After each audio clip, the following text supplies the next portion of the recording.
ঢাকা বিশ্ববিদ্যালয় কেন্দ্রীয় ছাত্র সংসদ ডাকসু নির্বাচন নিয়ে দোলাচল থামছেই না।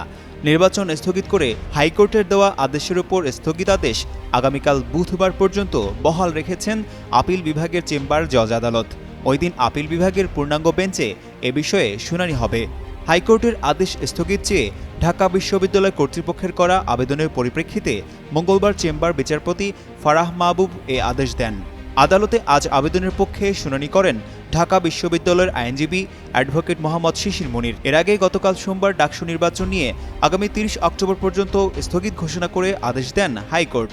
একই দিন ওই আদেশের ওপর স্থগিত আদেশ দেন চেম্বার আদালত। এইভাবে রিট পিটিশন চলে না, এইভাবে রিট পিটিশন করা যায় না। নিম্ন আদালতে উচ্চ আদালতে আসার আগে বিশ্ববিদ্যালয় কর্তৃপক্ষ যে ট্রাইব্যুনাল গঠন করেছে সেখানে কমপ্লেন দায়ের করতে হয়।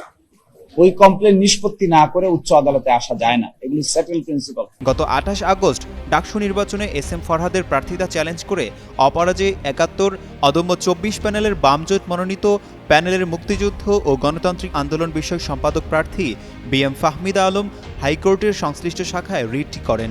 ঘোষিত তফসিল অনুযায়ী আগামী ৯ সেপ্টেম্বর ডাকসু নির্বাচনের ভোট গ্রহণ অনুষ্ঠিত হওয়ার কথা।